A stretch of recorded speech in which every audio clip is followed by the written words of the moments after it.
Okay, we're about to explore something truly mind-bending, lucid dreaming. But this isn't just a lesson on what it is. No, this is about how you can actually learn to wake up inside your own mind. Just really think about that for a second. What if the sky changes color just because you want it to? You could fly, you could explore, you could even face your biggest fears, all in a world that your own mind built from scratch. And listen, this isn't some sci-fi movie plot. It's a real skill, and it's something you can learn. And that right there, that's the core of it. Lucid dreaming is all about that one moment of recognition. It's like a switch flips in your brain, and you suddenly realize, I'm dreaming. And trust me, that one little piece of awareness, it changes everything. So what's the real difference between a lucid dream and just a regular weird dream?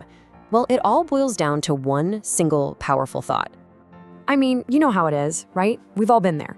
In a normal dream, the most impossible things happen and they feel totally normal.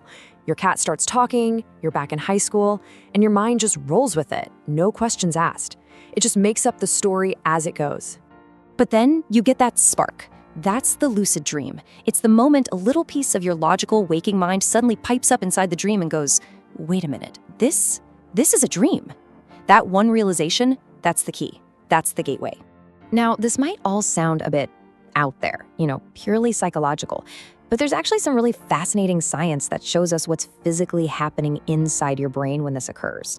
So get this, when you're in REM sleep, the dream stage, your brain is super active, almost like when you're awake.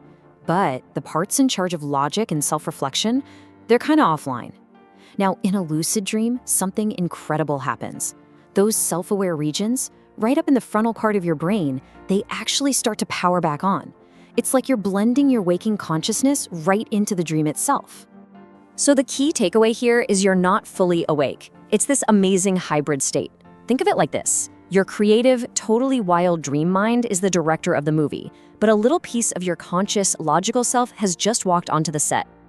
And this brings us to a really cool weakness in the dream world. It's like a loophole, a little glitch in the matrix that we can actually use to our advantage to trigger that moment of awareness, right? So if the dream world is kind of unstable by nature, how can you train your brain to spot those little glitches, those inconsistencies, and use them as your personal alarm bell to wake up inside the dream?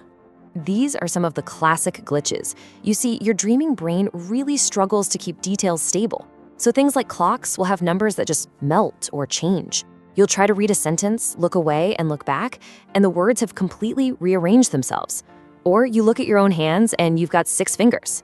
These are the telltale signs. These are your clues that the laws of physics have left the building. Okay, that's the what. Now for the how. Let's get into the practical side of things, the actual techniques you can start using to make this happen. This first one is the classic, the go-to starting point, reality testing. And the whole point isn't just to mindlessly do the test. The goal is to build a deep, automatic habit of questioning your reality. You do it over and over and over again during the day, so much that eventually your brain just does it on its own while you're dreaming. And when you ask, am I dreaming in a dream? Well, you're going to get a much more interesting answer. And of course, there are a few other really powerful tools in the toolkit. A dream journal is non-negotiable. It's absolutely crucial. Think about it. If you can't even remember your dreams, how are you going to notice you're in one? Then there's the wake back to bed method. It's super popular because it kind of hacks your sleep cycle. You wake up for a little bit, then go back to sleep, putting your mind in this perfect state where your awareness is right near the surface as you dive back into REM. Okay, so let's say you did it. It worked. You're in a dream, and you know you're in a dream. So now what? Well, steering the dream is a whole other ballgame, and honestly, it works in a way that's totally the opposite of what you'd expect. And here's the classic beginner's problem. The second you realize you're lucid, you get so excited, oh my God, it's happening. And that rush of adrenaline and excitement is often enough to just boot you right out of the dream. You wake up. So believe it or not, the first step to control is just learning how to stay calm and stay in the dream. So the moment it clicks and you know you're dreaming, whatever you do, don't try to immediately take off and fly. Just slow down, breathe. You need to ground yourself in the dream. A great way to do this is to engage your senses. Look closely at your hands, touch a nearby wall, and really feel the texture. This helps stabilize the whole dream world and keeps you from waking up. And this right here is the absolute secret to dream control. You don't use brute force, you steer with expectation. The dream responds to what you believe will happen. So instead of staring at a wall and trying to force a door to appear, you just turn around fully expecting a door to be behind you. You don't struggle to push yourself off the ground. You just jump with the complete, unshakable confidence that you're going to fly. Look, flying and exploring fantastical worlds is obviously amazing. But lucid dreaming is so much more than just a personal video game. It can be a seriously powerful tool for self-discovery, for creativity, and even for healing. Just think about the possibilities. If you have recurring nightmares, becoming lucid gives you your power back. You can literally stand up to the monster, ask it what it wants, or just change the entire scene. Athletes use it to practice moves in perfect mental simulation. And for any of us, it's this incredible space where you can literally ask your own subconscious a question and then just watch as it creates the answer for you. This is really the best way to look at it. You're not hijacking the dream, right? You're not some director yelling action. You're becoming a co-creator. You're collaborating with this huge, creative, and honestly pretty weird part of your own mind.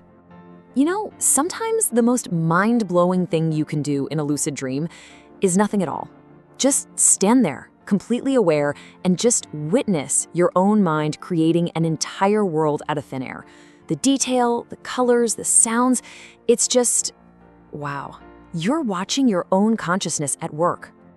So, the next time you're dreaming and something just feels a little off, maybe don't be in such a hurry to wake up. That little weird feeling, it might just be an invitation.